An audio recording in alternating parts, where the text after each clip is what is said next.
Me se trabó mi máquina.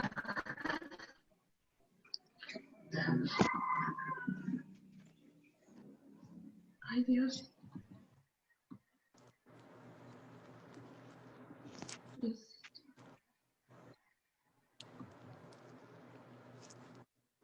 Ahí está.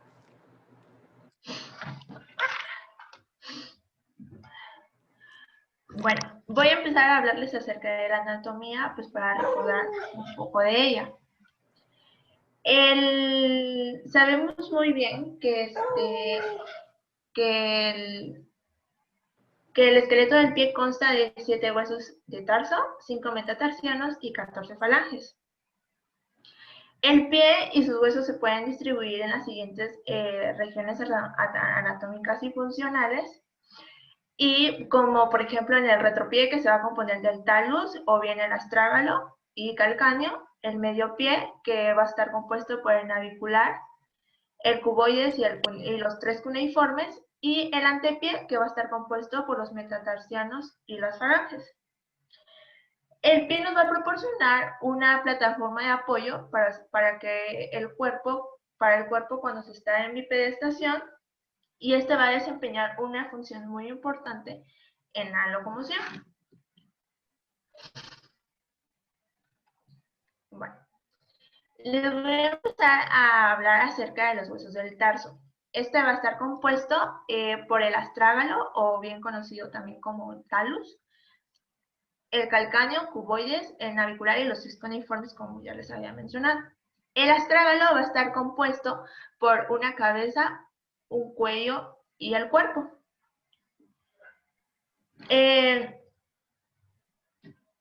Bueno, este hueso va a ser el único que va a estar articulado a los huesos de la pierna, a la tibia y al peroné. El cuerpo va a tener dos carillas articulares que se van a articular a los dos malleolos, el malleolo externo y el malleolo interno. Ok. Este cuerpo va a tener la tróclea va a estar unida se va a articular con los dos malleolos. Y va a recibir el peso desde la tibia, dividiéndole entre el calcáneo y el antepié. Este hueso va a carecer de inserciones musculares y tendinosas, y la mayor parte de su superficie va a estar rodeado de cartílago articular. También va a tener una carilla media y una posterior que van a ser para articularse con el calcáneo. La carilla media va a estar articulado con el sustentaculum tali, perdón. Ok. Les voy a hablar acerca del calcáneo. El calcáneo va a ser el hueso mayor. Espérame, así rapidísimo. Okay. La forma de entonces del astrágalo, viéndolo de perfil, se ve una cúpula, como un cóndilo. En medio tiene un surquito pequeño, como el que tiene el surco intercondilio de la rótula, en la cara anterior del fémur. Y la tibia tiene la superficie parecida a la cara articular de la patela, una crestita que articula en ese surquito pequeño del astrágalo. Y tiene dos carillas articulares que son las que abrazan, o son abrazadas más bien estas carillas por los malleolos que ya vimos la clase anterior, que deben estar estables por la articulación tibio-peroneo. Entonces, esta mortaja debe estar bien estable, y ese movimiento que hace el tobillo es exclusivamente entre el astrágalo, el que se mueve en sí es el astrágalo sobre la tibia, y solo permite movimientos de flexo-extensión. Tiene un tope porque cuando hace mucha dorsiflexión el pie, el borde de la tibia choca con el cuello, el astrágalo, y la puede fracturar. Y la parte posterior también. Si ven la imagen de perfil, ahorita vamos a ver una radiografía, tiene una especie un parecido a una tortuguita medio mal hecha, ¿no? El domo del astrágalo, el cuerpo, parece el caparazón, tiene su cuellito y su cabeza, la cabeza que articula con los huesos del medio pie, y la parte de atrás tiene su rabito, su colita, que es la apófisis posterior de este hueso. Bueno, el rabito, cuando haces hiperextensión, flexión plantar fuerte, el borde de la tibia también puede pellizcar y fracturar el maleolo, el borde posterior o la cola de esa tortuguita. Y su superficie inferior, su carilla articular inferior, está dividida en una posterior externa y una anterior interna.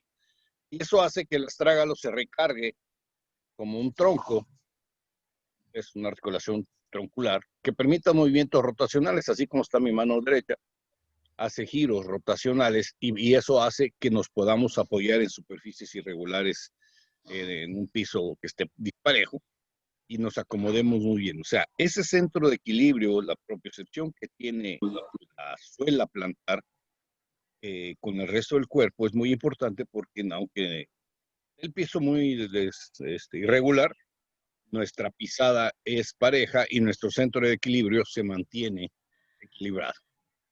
Esa articulación subastragalina es muy importante. Y si se dan cuenta, ahí en la imagen, en medio hay un hoyito que dice seno del tarso.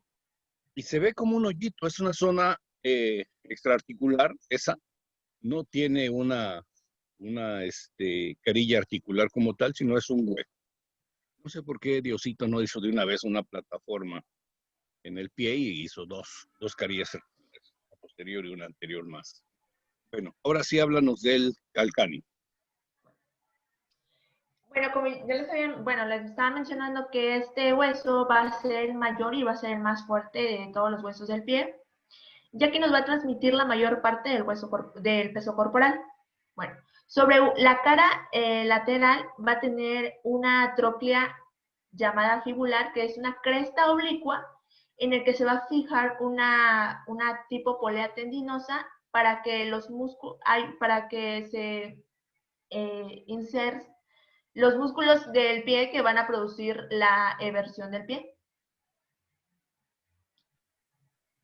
Sobre la parte posterior va a tener una tuberosidad que va a ser una medial y una lateral, que esta prominencia va a soportar ahora sí que la mayor parte del peso, y la medial va a contactar con el suelo durante la bipedestación. Esto tiene en particular este hueso que no se le va a insertar ningún tendón y ningún músculo. Ninguno. Bueno, sí, solamente el flexor del dedo gordo. El alux. Bueno, ahorita Sí. lo revisamos. Okay. Bueno, va a hablar usted, doctor. No, sí, un momentito. Okay. La inserción del tendón de Aquiles, ¿dónde es?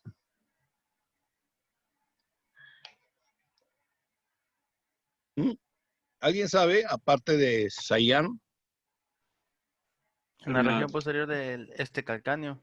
La tuberosidad del calcáneo. La tuberosidad del calcáneo. En la tuberosidad posterior y más prominente del calcáneo. Y ese es sumamente importante porque es el que hace la palanca de impulso cuando caminamos. Cuando iniciamos la marcha, ese músculo tracciona y eso hace que el pie se empine hacia adelante y como una torre, el resto del cuerpo se va hacia adelante y ahí es donde empezamos a caminar. Perdemos el equilibrio momentáneamente y al dar el paso hacia adelante lo recuperamos. Entonces, aquí hay una inserción muscular sumamente importante en la tuberosidad posterior y que es trascendental para las fracturas. Sígueles allá. A continuación les voy a hablar acerca del navicular. Este es un hueso aplanado que posteriormente va a estar ubicado de la cabeza del talus y anteriormente en los tres cuneiformes. Va a tener una tuberosidad donde se le van a insertar de inserción tendinosa, que esta nos va a ayudar para que se forme el arco longitudinal del pie. Y el cuboide... así rápido, también se llama Escafoides. escafoides. Ujú. El cuboides va a ser el hueso más lateral de la fila distal del tarso y va a tener sobre la cara inferior va a estar insertado el surco del peroneo largo, que es también muy importante para la versión de vida. Okay. Y ¿Qué? la Lo dice despacito para que no te entendamos. Ah, sí, es para que para ver si están despiertos. Ok, y acuérdense, espérenme. La parte anatómica nada más. Ahí en esa imagen se ve, ahorita nos va a hablar seguro Sayán de la tuberosidad del quinto metatarso. Si lo ven abajito, quinto metatarso, está señalado. Ahí se inserta el peroneo lateral corto. Ahí, eso. Ese peroneo lateral corto viene de la cara lateral del peroné, que pasa por atrás del maleolo peroneo y se inserta ahí en ese huesito. Su acción principal es eversión, echar el pie para afuera. En el otro peroneo, que es el lateral largo, va paralelo a ese tendón, pasa por abajo, atrás, del maleolo peroneo y cruza de afuera hacia adentro y de posterior hacia anterior, o sea, en forma oblicua al cuboides. Y ese cuboides tiene un canalito por donde pasa ese tendón, es como una polea o una zona de deslizamiento, y se llega a insertar hasta la base del quinto metatarso. También es evertor el peroneo lateral largo, pero también ayuda a la flexión plantar. Entonces flexiona y evierte. Ahí pasa, por eso es importante ese surco, ese canalito, que ahí dice abajo, precisamente surco para el tendón del peroneo lateral largo. ¿Qué más? Ahora sí, Shai. Se está durmiendo. Último, Ronaldo se quiere comer la computadora. Mira, está buscando los pajaritos ahí. Actívalo, porque se te está durmiendo la clientela. Y por último tenemos los tres cuneiformes, que va a estar compuesto por un medial, un intermedio y un lateral. Estos se van a articular con el navicular y con la base de cada metatarsiano que le corresponde. El medial va a ser el hueso más grande, el intermedio va a ser el menor y el lateral va a estar articulado también con el cuboides.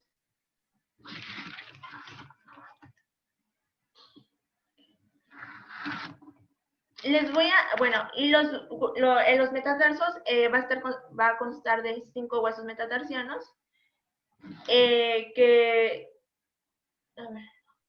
esto va a constar de una base, un cuerpo y su cabeza. Generalmente se llama, como es un hueso, esos metatarsos son huesos largos, no se les llama cuerpo, se llama diáfisis, la diáfisis del metatarso.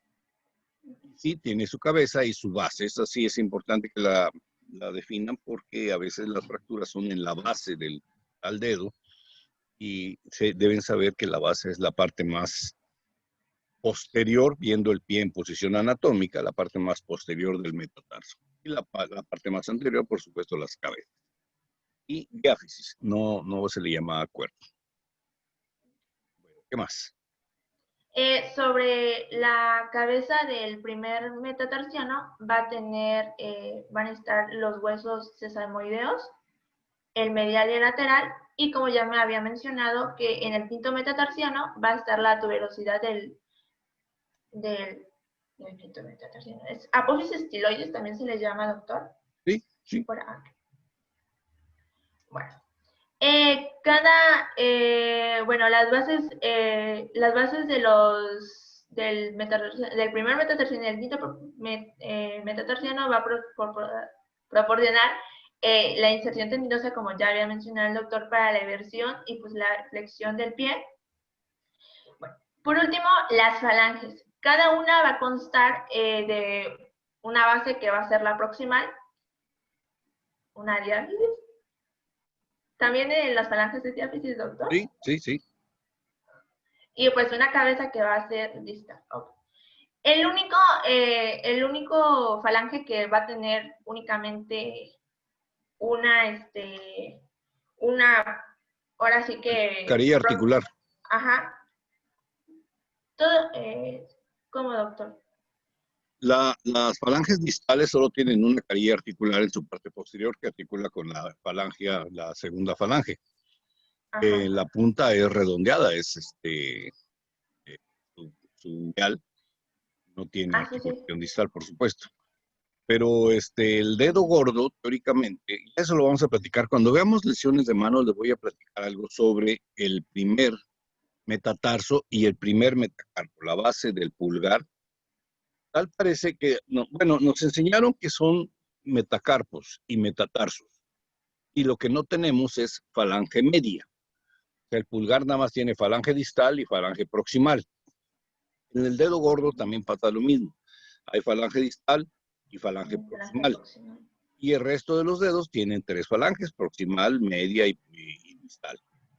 Esa diferencia parece realmente una variedad porque cuando veamos el crecimiento del núcleo de osificación secundario en los metatarsos y en los metacarpos también, vemos que todos los núcleos de osificación están en la cabeza de los metatarsos y de los metacarpos.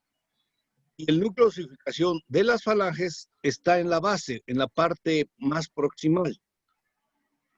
Y el dedo gordo, o el primer metatarso, o mi primer metacarpo, si es la mano, su núcleo de osificación está en la base como si fuera falange. Entonces, si alguien puede ir buscando ahí una radiografía de una mano de un niño, podríamos identificarlo mejor y ya la insertamos ahí. Es como un breviario cultural. Entonces, teóricamente tenemos 5 metatarsos y nos falta una falange del pulgar. Tal parece realmente que por desarrollo anatómico, desarrollo estructural, lo que nos hace falta realmente es un metacarpo o un metatarso. Eso que le llamamos metatarso realmente es una falanjota. Pero como está en la zona anatómica de los metatarsos o de los metacarpos, pues mejor le pusieron también metacarpo. Y dijeron, bueno, lo que no tenemos es falange para no meternos en broncas. Pero realmente la condición estructural de desarrollo de estos huesos, el pulgar o el dedo grueso del pie, parece que tiene 3 falanges y no tiene metatarso. Pero para fines anatómicos, para fines prácticos, y nos hace falta la falange intermedia, la falange en medio. Bueno, ahorita ya lo platicamos más. ¿Qué más, Sayan? Bueno, las articulaciones del pie, más las articulaciones intertarsianas más importantes del pie va a ser la articulación subtalar. Esta se va a encontrar en el talus, donde va a descansar sobre el calcáneo y se va a articular con él. Esta es una articulación sinovial única y de una cápsula articular débil que va a estar reforzado por los ligamentos talocalcáneos. Y la articulación transversal del tarso va a ser una articulación compuesta por la calcáneo-cuboidea y la talocalcáneo-navicular. Estas articulaciones van a ser muy importantes para la inversión y la eversión del pie. Eso quiere decir que la articulación más importante posterior permite movimientos laterales, flexo-extensión y también un poquito de rotación. Entonces, cuando el tobillo está fijo, así extremado, el asunto extremo, cuando fijamos el tobillo, cuando lo artrodesamos o se anquilosa por secuelas de una fractura, el pie tiene cierto movimiento de vaivén, de balanceo, a pesar de no tener esa articulación. Entonces el pie no queda absolutamente rígido cuando fijamos el tobillo.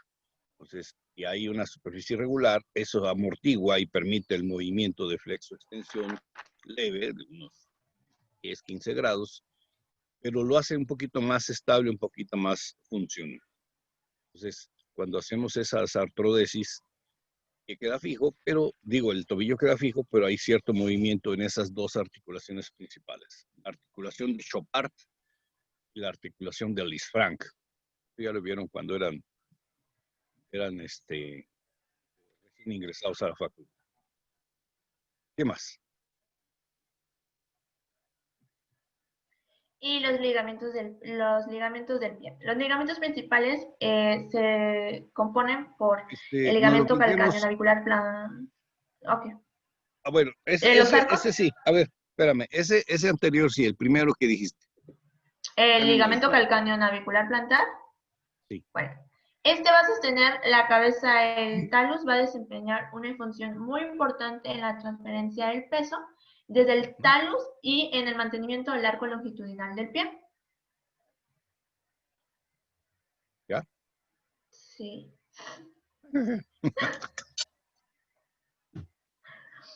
Bueno, ahorita lo platicamos más cuando veamos ya la anatomía integral. Bueno, Más. los arcos del pie también los menciono. ¿Sí? Muy importantes. Estos arcos van a distribuir el peso. El peso van a actuar no solo como elementos que absorben los impactos, sino como trampolines que nos van a impulsar tanto como en la marcha, en la carrera y el salto. El arco longitudinal del pie va a estar dividido en dos, que es el arco longitudinal medial, que va a estar compuesto por el calcáneo, el talus cuneiforme, el navicular y los tres cuneiformes y los primeros 3 metatarsianos. Va a estar soportado por el tibial anterior y el posterior, y le va a añadir otro reforzamiento, el tendón fibular largo.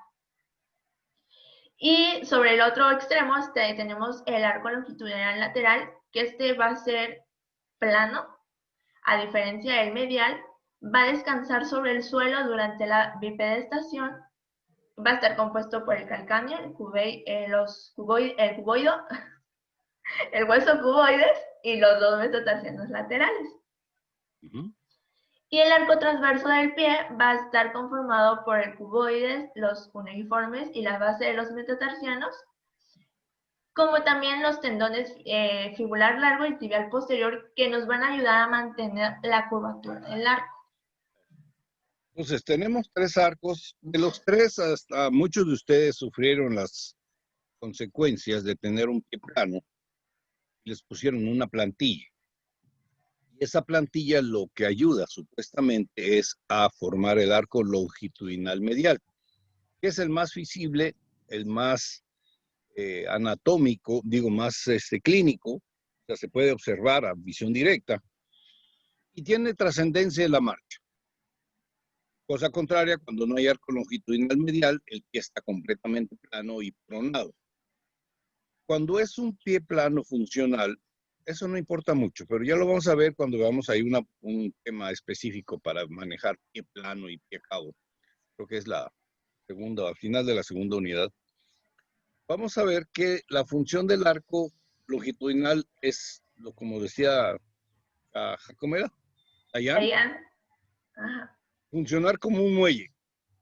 Y por eso quería que me comentara sobre el tendón, la fascia plantar, que es un coadyuvante del tendón del calcáneo al arco, al segundo,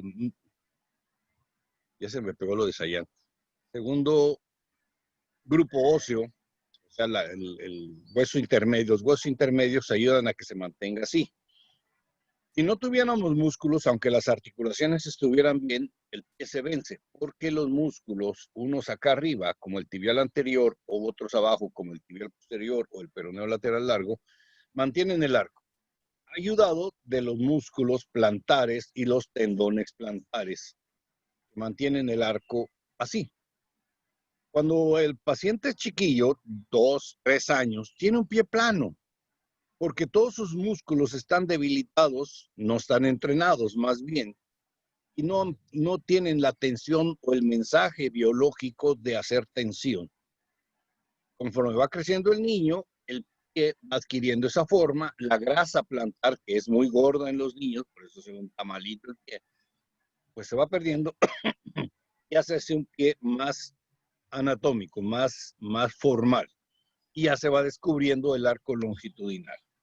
Entonces, para que puedas diagnosticar un pie plano, y esto me estoy adelantando un montón de clases, necesitas primero ver que esos músculos estén fortalecidos 2 o 3 años después de que empiece a caminar. Esto es, el niño debe tener no menos de 3 años, ideal entre 4 y 5 años para que puedas evaluar ese arco. Pero ese arco, como dice Sayan, está formado por el calcáneo, la tuberosidad posterior inferior, el arco, el talus, que ayuda mucho a la estabilidad cuando el escafoide, perdón, cuando el astrágalo está horizontal, ayuda a mantener el arco longitudinal. Hay una patología que se llama astrágalo vertical. El astrágalo, por fallas ligamentarias, tendinosas y posturas intrauterinas, se verticaliza. Y eso hace que todo el arco se descienda.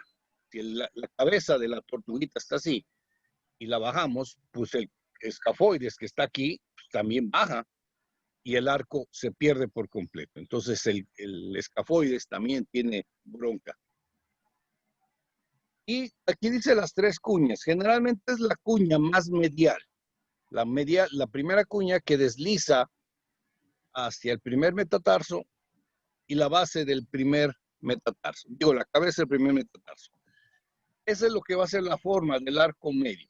El calcáneo, el vértice la hace el escafoides y la punta del arco lo hace la cabeza del metatarso. Y aquí, así como cuerda de arco, está la fascia plantar, los ligamentos y los tendones, los músculos plantares, los músculos propios del pie.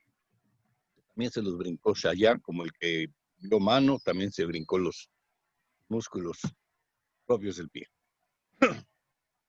El arco longitudinal lateral es poco funcional, o como se puede decir, poco referido, porque es una superficie casi plana. Radiográficamente sí se ve un arquito, un espacio entre la base del quinto metatarsano y el piso, pero nada, no es disfuncional. Y el arco transverso es que normalmente la cabeza del quinto, pensando que este es mi primer metatarso y este es el quinto, debe ser una bóveda o una curvita, una cavidad de medial a lateral para que esa bóveda amortigue también la marcha. Entonces la marcha no nada más se amortigua en antero posterior por el arco longitudinal así, sino extiende y encoge como un arco así. A ver, lo voy a poner en mi mano así exagerando. Aquí traigo mi dedo para que no se espante. En la parte anterior hace así. Y en la parte longitudinal se estira así. Entonces tiene una condición de amortiguamiento muy importante. Cuando ese arco se pierde o se vence, comúnmente en las mujeres que usan muchas zapatillas, se hace un callo aquí. Y eso es sumamente doloroso. El paciente con perkeratosis plantar genera mucha molestia porque el arco no está formado y la presión de la marcha es, en vez de ser en los extremos, en el primero y quinto metatarso, es entre el segundo y tercero cabezas que no están preparadas, digamos, anatómicamente para esa marcha y se lastiman. Esa es la importancia, así, a grosso modo, de la función de los arcos. Que ahorita vamos a ver en fracturas del calcáneo cómo trasciende esa fractura, esa lesión del calcáneo en la función del arco longitudinal. ¿Qué más? Bueno, de los 20 músculos que tenemos en el pie, que son individuales, tenemos 14. Ahí está, ¿sí? para que no ande diciendo yo nada, ¿verdad? 14 en la cara plantar, tenemos 2 sobre el dorso y 4 en la posición intermedia. Estos realmente van a tener una escasa relevancia individualmente, ya que pues van a ser activos sobre todo en conjunto en el aumento de la presión aplicada contra el suelo, ya sea en la planta o en los dedos, para mantener el equilibrio o estar en movimiento.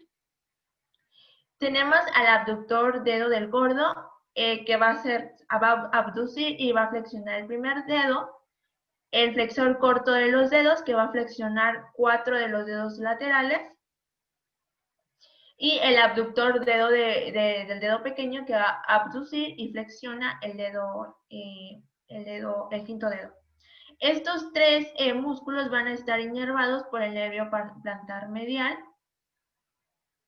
Aquí tenemos al músculo flexor corto de los dedos, el músculo abductor del dedo gordo y por último el músculo abductor del dedo pequeño. Se dan cuenta, tenemos la mayoría de músculos de la mano, tenemos en el pie, pero no lo usamos, así como dice Sayan, ¿cómo es? Sayan. Sirven en conjunto para la estabilidad del pie y son sumamente importantes. Pero cuando no tenemos manos, y ustedes lo han visto mucho, y la personita desarrolla su función plantar, puede lograr una gran movilidad de los dedos en forma individual. Los que tenemos manos, pues nada más usamos los pies literalmente para caminar. Pero los que no tienen manos, no tienen extremidades superiores, tienen que utilizar sus dedos de los pies para muchas actividades cotidianas. Y ahí se desarrolla sumamente, en forma individual o separada, los grupos digitales. Algunos de ustedes pueden mover el dedo gordo nada más o separar los deditos y moverlos un poco. Bueno, los movimientos rotacionales de apoyo, de prensión, de giro, que casi no lo hacemos en el pie, se desarrollan de manera fabulosa en el paciente que lo entrena. O sea, tenemos los músculos suficientes para tener una movilidad de changuito, los ustedes que tienen sus patitas como manos también, lo podríamos utilizar, pero no lo usamos, entonces nomás lo usamos para caminar, para pararse, para poner zapatos y no lo aprovechamos. Pero sí, toda la masa muscular está ahí para ser entrenada si es que se requiere. Bueno, ¿qué más? El cuadrado plantar, este músculo va a ayudar al flexor largo de los dedos en la flexión de los 4 dedos laterales. Va a estar inervado por el nervio plantar lateral. Los lumbricales que van a estar en la flexión de las falanges proximales, en la extensión de las falanges medias y distales de los 4 dedos laterales. Este músculo va a estar inervado por el nervio plantar medial y el nervio plantar lateral. El flexor corto del dedo gordo va a ser en la flexión de la falange proximal del primer dedo. El abductor del dedo gordo va a aducir el primer dedo va a ayudar a mantener el arco transverso del pie. Y el flexor corto del dedo pequeño va a flexionar la falange proximal del quinto dedo, ayudando así también a su flexión.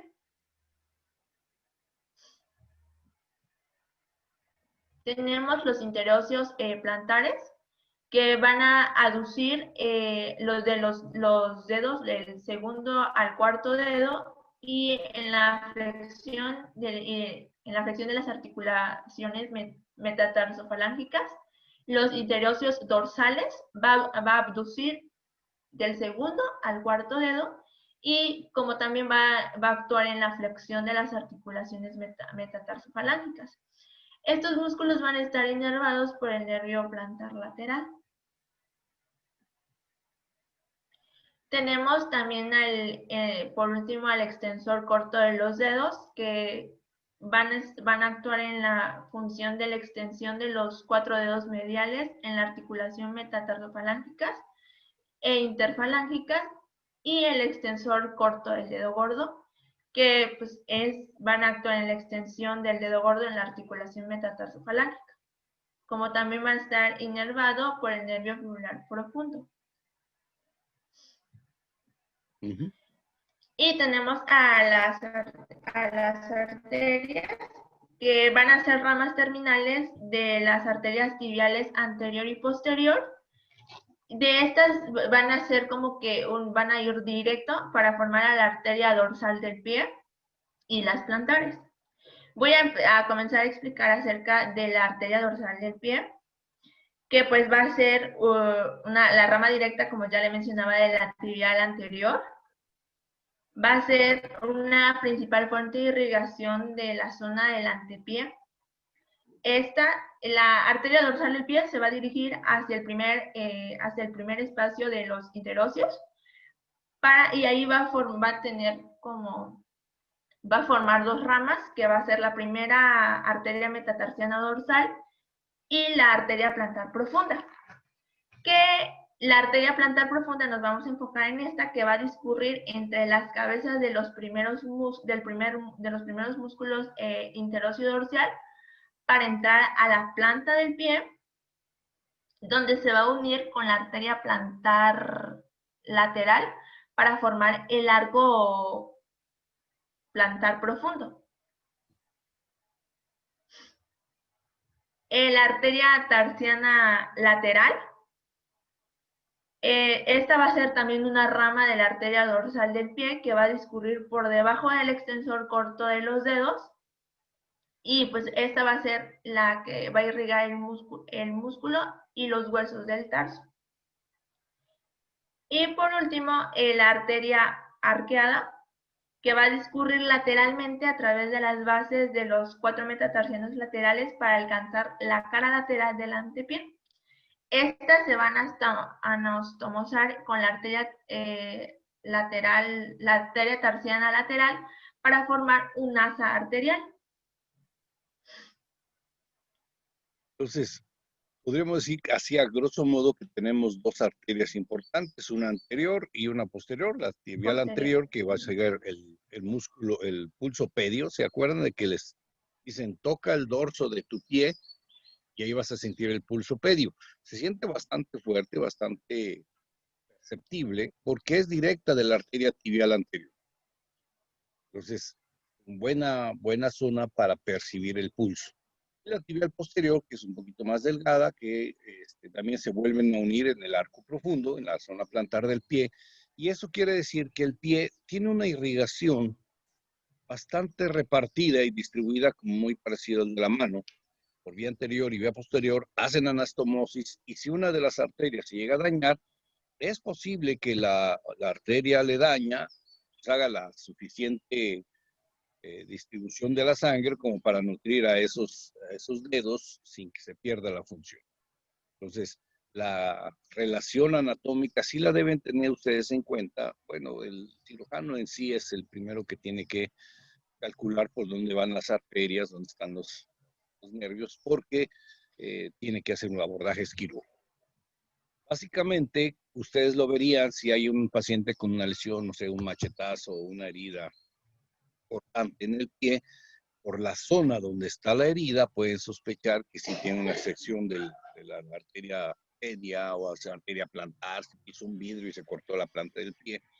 Ya ustedes pueden evaluar la condición de circulación a esa zona. Pero así es práctico, anatómico, que sí lo deben saber, es cómo más o menos está distribuida la nutrición, la distribución vascular arterial. ¿Qué más, Shayan? Bueno, me faltó lo de la planta del pie, pero pues, Sí, bueno, ya. esta va a ser va a ser también de la posterior. Esta va a sacar dos ramas, una plantar medial y una plantar lateral, y que pues va a dar origen, por ejemplo, la medial va a ser una rama menor que va a dar origen a uno o varias ramas profundas que van a irrigar el dedo gordo, el músculo del dedo gordo. Y la plantar lateral, que se va a arquear medialmente junto con una rama profunda del nervio plantar lateral, y esta va a formar el arco plantar profundo. El arco plantar profundo va a dar origen a 4 arterias metatarsianas plantares, 3 arterias perforantes y numerosas ramas que van a irrigar a las ramas de la piel, numerosas ramas que van a irrigar a la piel, a la fascia y a los músculos. Y ya voy a empezar con el tema, que son las fracturas del pie. Voy a empezar con las fracturas del astrágalo. El astrágalo puede ser fracturado por lesiones de pie con torcedura, dorsiflexión o impacto desde abajo. Van a existir 3 tipos de fractura, que va a ser fracturas del cuerpo del astrágalo, fracturas a través del cuerpo y fracturas osteocondrales. Se dice que la mayor frecuencia en fracturas de este hueso va a ser en el cuello, que sería el 50%, el cuerpo un 40% y la cabeza, que es el 10%. Bueno, pueden ser por caídas de altura o accidentes de tráfico. Estas también pueden estar asociadas con fracturas malleolares en el 40%, por 44% por el calcáneo y pues por fracturas del metatarso. Es muy importante aquí recordar un poquito la anatomía y debemos recordar que existe 3 arterias principales, que es la arteria tibial posterior, la arteria tibial anterior y pues las arterias perforantes. Porque ahorita les voy a explicar por qué. La clasificación, creo que esta clasificación es de Weber, que va a ser, bueno, se va a dividir en 3 por, como ya les mencionaba, fracturas del cuello, que va a ser tipo 1, que no va a existir desplazamiento, tipo 2, que va a ser desplazada con subluxación subastragalina, la tipo 3 va a ser desplazada con una luxación subastragalina y luxación tibioastragalina, y la tipo 4 va a ser parecida a la tipo 3, con la diferencia que va a tener una luxación astrágalo-escafoidea asociada. Fíjense así que no se lo aprendan de memoria, sino imagínense la fractura en el cuello de la tortuga. De seguro ahorita nos va Sayana a mostrar unas radiografías. Pero la fractura de la tipo 1 es como si tuviera collar, gargantilla, esa tortuga. La 2 es un desplazamiento con subluxación subastragalina, quiere decir que la articulación entre el escafoides se mantiene y hay una rotación o un deslizamiento con la articulación del calcáneo. La tipo 3 tiene desplazada la luxación subastragalina y una luxación tibioastragalina, o sea, el astrágalo está dañado con la tibia y con el calcáneo. Y la 4 es cuando ya se daña la parte anterior de la articulación, esto es, ya se luxa la escafoidea. Tiene que ser un impacto muy severo para que se haga pedazos ese astrágalo y pues la función, ahorita nos va a hablar de la circulación, según entiendo, pues se hace grave, ¿no? Entonces deben tener idea, una imagen, un conocimiento mental de cómo son las clasificaciones para que entiendan y no se lo aprendan nada más de memoria, sino le apliquen sentido común. Es decir, que cuando ya se luxó la cabeza de la tortuguita, del astrágalo, con el escafoides, es una lesión muy severa. Así es, a grosso modo. Es una tipo 4. Pero cuando la lesión todavía mantiene el escafoides en su lugar, pues el pronóstico no es tan grave. Mantiene la longitud del antepié, el medio pie con el retropié. Pero ya cuando el deslizamiento es más grave, o al revés, cuando es menos grave y nada más está fracturada el cuello sin desplazamiento, es entre comillas menos grave porque no hay destrucción de los tejidos blandos. Y esto lo deben ustedes pensar porque ya nos dijo Dayan que es probable que se relacione con una fractura de calcáneo, una fractura del antepié o medio pie, porque generalmente para fracturar el escafoide, el astrágalo, debe haber un mecanismo muy potente, una energía muy intensa, una deformidad severa para generar daño del astrágalo. No se fractura tan fácilmente. Entonces, esto ya lo vamos a ver después. ¿Qué más? Chayán, fractura coronal, sagital, horizontal, osteocondrales, apoyo lateral y posterior del tubérculo lateral y medial y aplazamiento. Híjole, esas fracturas del cuerpo del astrágalo con aplazamiento también son sombrías.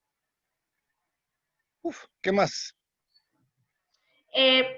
Tenemos en la clínica que se va a presentar con un dolor, un edema muy sobresaliente, una deformidad del tobillo y del pie, infiltración hemorrágica y necrosis cutánea.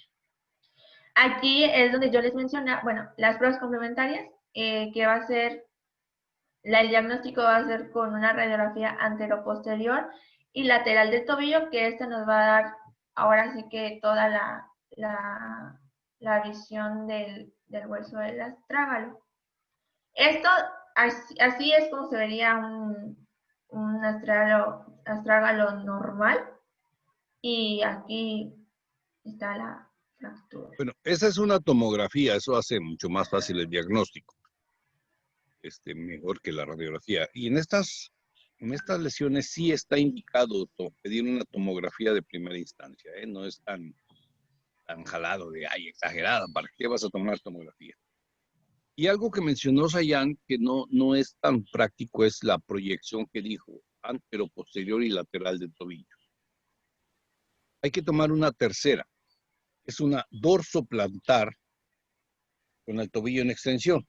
Si el tobillo está así a 90 grados, hay que pedir con el pie un poquito en extensión, por supuesto sin lastimar, y en que el rayo entre del dorso a la planta del pie.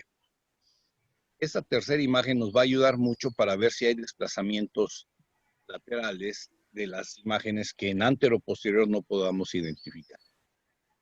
Y la relación con el calcáneo en esa imagen también nos ayuda mucho. Ahí te piden 3 imágenes antero posterior del tobillo para ver en sí el tobillo, el peroné y la tibia y el astrágalo en su superficie, en su cuerpo. La lateral, que es la que nos hace el diagnóstico franco, más claro, y esa dorsoplantar con el tobillo en extensión va a favorecer a que podamos ver en la parte superior del cuerpo y del cuerpo. Rafael, te informo por si se me corta comunicación y salgo de la clase. Ay, ese Eduardo Arevalo ya se va. Bueno, ¿qué más? Bueno, entre sus complicaciones puede existir la necrosis de la piel si el astrágalo sobresale de forma subcutánea, una pseudoartrosis, una necrosis aséptica por interrupción del riego sanguíneo del cuerpo del astrágalo por una fractura a través de su cuello. Aquí es donde les mencionaba que es muy importante tener en cuenta el riego sanguíneo del astrágalo porque corre mucho riesgo a sufrir una necrosis avascular.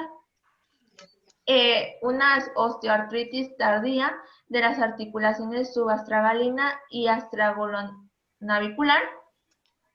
Y puede ser llegar a ser necesario retirarlo como cuerpos sueltos o fragmentos osteocondrales no reconocidos. Eso quiere decir que, dependiendo de la magnitud de la lesión, el pronóstico es reservado aún con una fractura en el cuello. La circulación del cuello, o sea, la circulación del astrágalo va del cuello hacia el cuerpo. Con una fractura del cuello, puede ser que el astrágalo, el cuerpo, sufra necrosis. Entonces, no nada más es decir, bueno, se fracturó el escafoide, el astrágalo, y como es hueso esponjoso va a pegar en un mes. No, hay que vigilarlo mucho más. 3 meses, 6 meses, 1 año, porque puede ser que con el tiempo el astrágalo se necrose, se colapse. Por eso dice al último que cuando el hueso está ya muy cateado, muy lastimado, multifracturado, puede ser mejor retirarlo, no se integra, se retira, se hace una artrodesis tibio-calcánea. Y puede mantenerse el hueso más o menos conformado, pues se aprovecha para apoyarse en una prótesis si fuese necesario. Pero la osteoartritis tardía es sumamente frecuente en estos pacientes, como sucede con las fracturas de tobillo. Con las fracturas más bien de la tibia distal, cuando se hace multifragmentada, es muy común que haga un dolor e incapacidad funcional permanente, y a veces sea tan severo el dolor o la limitación que se prefiere artrodesar para mantener fija ya la articulación y no duela.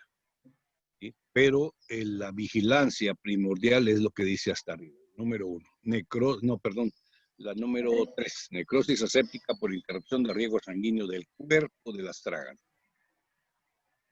¿Qué más? Bueno, y aquí pues me enfoqué un poquito más en las fracturas del cuello del astrágalo, ya que es una de las más frecuentes y es realmente grave.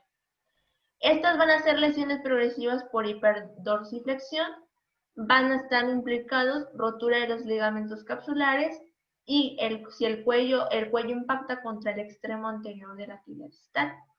Va a existir un alto porcentaje en esta zona de mayor luxación del cuerpo del astrágalo, mayor lesión de la vascularización y mayor tasa de necrosis avascular. Y ahí está. Está bien feo eso. No tiene formas. Y aquí encontré otras.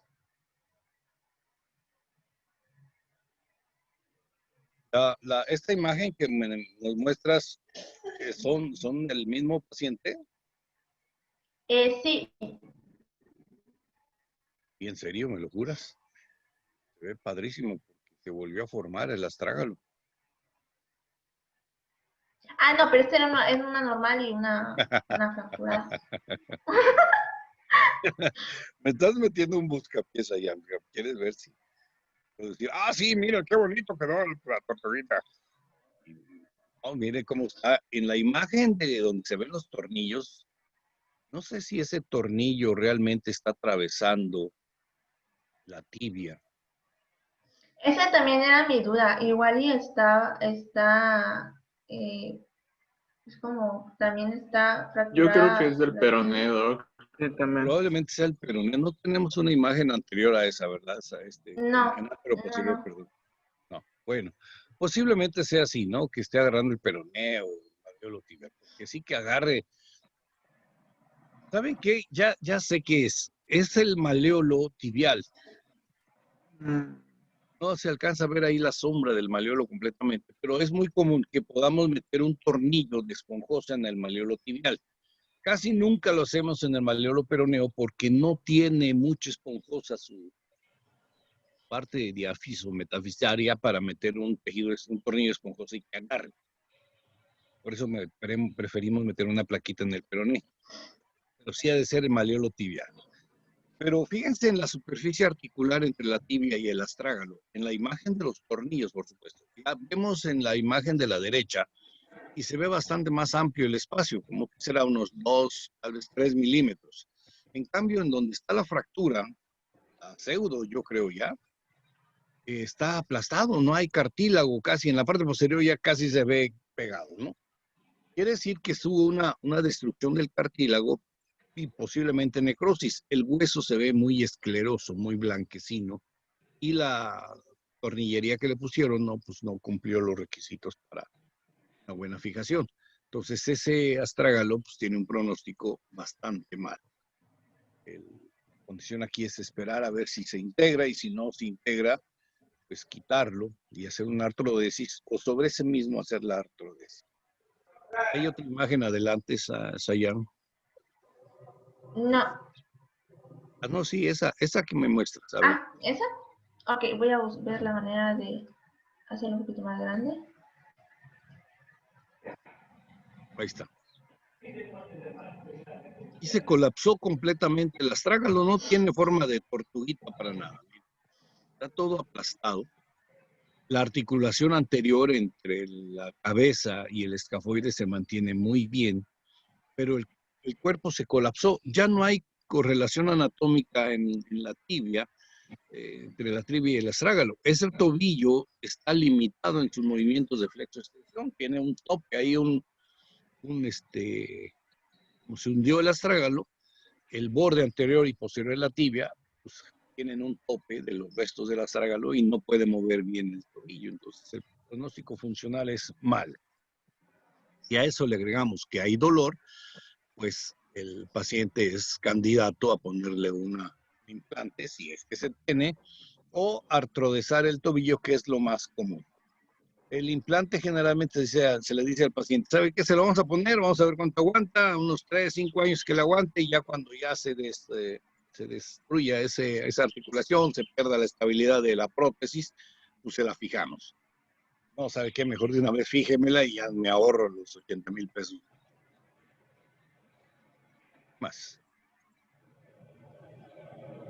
Bueno, y por último el tratamiento, que las fracturas del cuello del astrágalo deben de reducirse a una buena posición en reducción abierta y una fijación interna. Y las fracturas del cuerpo, estas no sé si no se pueden reducir de una manera correcta y pues pueden ser tratadas de pues, inmovilización temprana y dentro de los límites para manejar el dolor. Si estas fracturas van a ser desplazadas, es muy necesario la cirugía, la osteosíntesis con tornillos.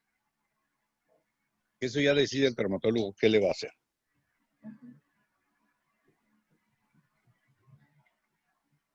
Bueno, y las fracturas del calcáneo. El calcáneo se va a romper por un golpe de talón o bien de una caída de una altura, que esta es una de las más frecuentes. Va a ser una lesión generalmente bilateral, que puede estar relacionada también a una fractura de columna. Son fracturas realmente, la mayoría de las veces multifragmentadas, con hundimientos intraarticulares o no, o bien desplazados por un efecto tractor del tendón Aquiles. Ahí sí, el efecto tractor del el tendón de Aquiles, ahí sí como no entendí cómo. Es que es de tracción. No sé por qué dice tractor.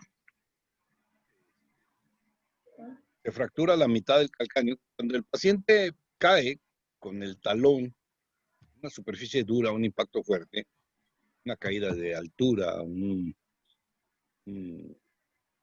necesidad de brincar al segundo piso, está quemando la casa y te avientas porque si no te quemas, pues caes sobre el pavimento y te fracturas el calcáneo.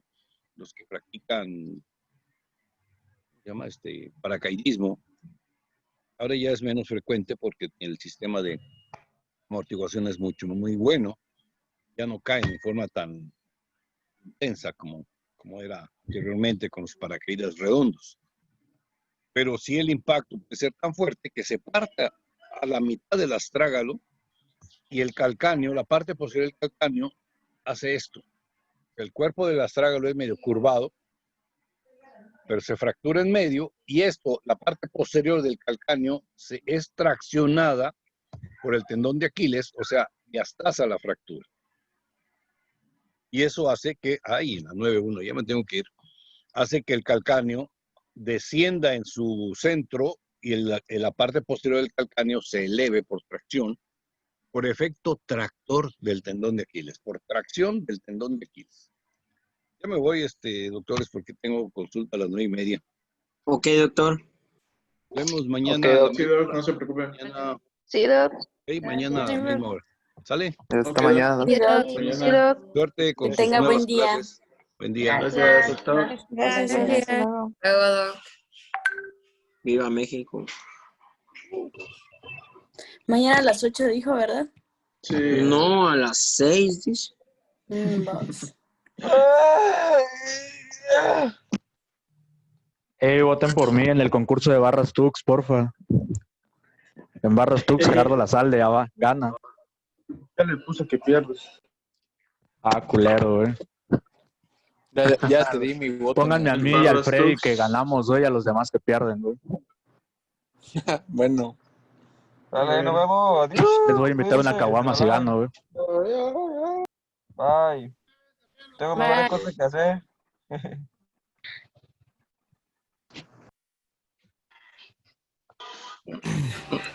No sabía que Avendaño estaba participando en Barras Tux. ¿Participando? Las voy a inventar una caguama por si gano, Ya le puse que Ay, pierde. sí, güey. Bueno, ponerle que pierde. Corren. El Biden que pierda. No, yo siempre voy a ganar. ¿Sigues grabando, Jaime?